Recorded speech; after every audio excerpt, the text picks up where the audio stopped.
Break के बाद vastu living में आपका फिर से स्वागत है। हमारे साथ है हमारी वास्तु और फंक्शुई कंसल्टेंट पल्लवी छिलावाड़ा जी, जिनसे आज हम बातचीत कर रहे हैं वास्तु एंड डायरेक्शन विषय पर। इसको आगे बढ़ाएंगे, लेकिन पहले आइए उनसे जान लेते हैं टिप ऑफ द वीक।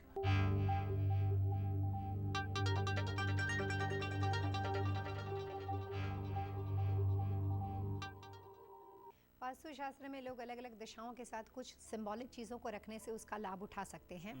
और नॉर्थ दिशा के अंदर हमेशा टर्टल को रखना चाहिए। दो तरह के टर्टल आते हैं। अगर कोई भी हेल्थ समस्या हो तो उसके लिए पानी में रखने वाला टर्टल आता है, और विशिंग के लिए आप जिस टर्टल को ओपन कर सकते हो और उसमें आप अपनी विश रख सकते हो, उस तरह का टर्टल आता है। तो नॉर्थ से आता हुआ टर्टल वास्तु में बहुत ही शुभ मानते हैं, और वहाँ पे हर तरह के टर्टल जो मार्केट में मिलते हैं वो सारे उसके साथ कैलकुलेट नहीं होते हैं।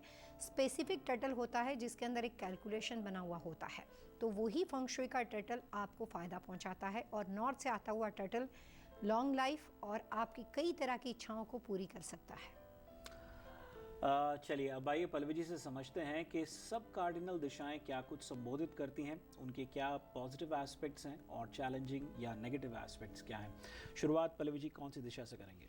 नॉर्थ ईस्ट से कर सकते हैं। ज़्यादातर लोगों की मान्यता होती है कि नॉर्थ ईस्ट हमेशा हर एक के लिए अच्छा होता है। ये बात ज़रूरी नहीं है। बहुत सारे लोगों के लिए नॉर्थ ईस्ट सही दिशा नहीं भी हो सकती है, तो ये व्यक्ति दर व्यक्ति बात बदल जाती है।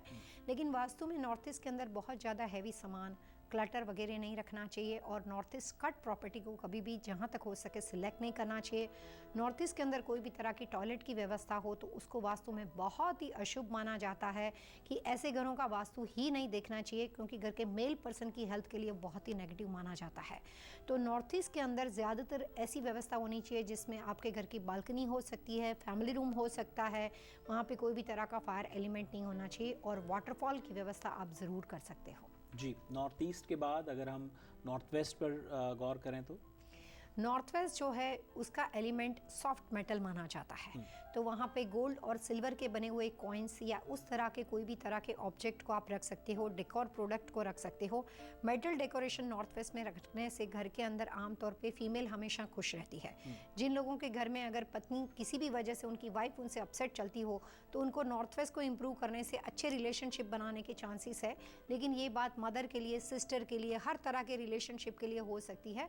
तो नॉर्थ वेस्ट फीमेल से रिलेटेड दिशा है, वहाँ पे सॉफ्ट मेटल को रखना चाहिए, और वुड की बनी हुई चीज़ों को रखने से घर में नाराज़गी और बढ़ जाएगी।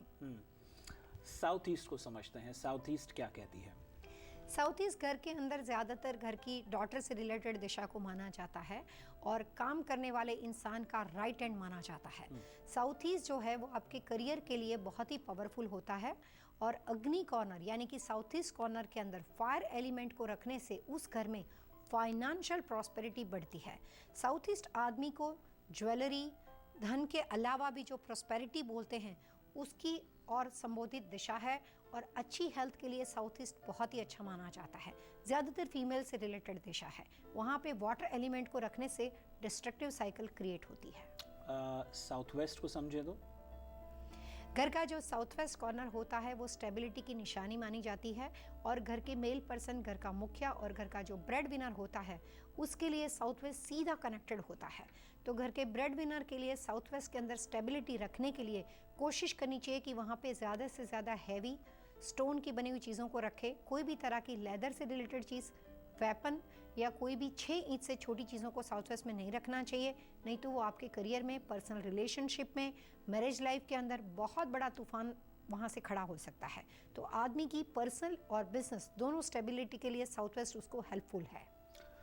दर्शकों, आज हमने पल्लवी जी से अपने एपिसोड में वास्तु एंड डायरेक्शन विषय पर चर्चा करी, और 4 जो कार्डिनल दिशाएं हैं उनको समझा, और 4 सब कार्डिनल दिशाएं हैं उन पर पल्लवी जी से चर्चा हुई, और ये समझने का प्रयास किया कि क्या इन दिशाओं के स्ट्रॉन्ग एलिमेंट्स हैं और क्या इनके चैलेंजिंग या नेगेटिव एस्पेक्ट्स हैं।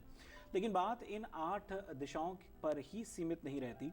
इनमें एक और मुख्य जो पॉइंट मैं कहूँगा और एलिमेंट मैं कह सकता हूँ वो, या फोकस एरिया जो है वो है ब्रह्म स्थान, जो घर का सेंटर होता है। ये घर का सेंटर क्या संबोधित करता है, ब्रह्म स्थान का क्या महत्व है, ये हम पल्लवी जी से समझेंगे अगले अंक में। फिलहाल यदि आज के एपिसोड से संबंधित, आज के विषय से संबंधित आपके मन में कोई सवाल हो, आप हमें लिख सकते हैं vastu@tvasiausa.com, दैट्स VAASTU@tvasiausa.com, और हमारा फैक्स नंबर है 7326501112। ध्यान रहे, हर महीने के दूसरे रविवार को हम पल्लवी जी के साथ लाइव कॉल इन शो करते हैं, जिसके अंतर्गत हमारा ये प्रयास होता है कि आपके लाइव टेलीफोन कॉल्स द्वारा हम पल्लवी जी से आपका सीधा संपर्क करवा सकें और आप अपने प्रश्नों का उत्तर उनसे पा सकें। तो हर महीने के दूसरे रविवार पल्लवी जी के साथ हमारा लाइव कॉल इन शो होता है। अगले अंक तक के लिए आइए दर्शकों से पल्लवी जी मिलकर के आज्ञा लेते हैं। Wish you all happy vastu living.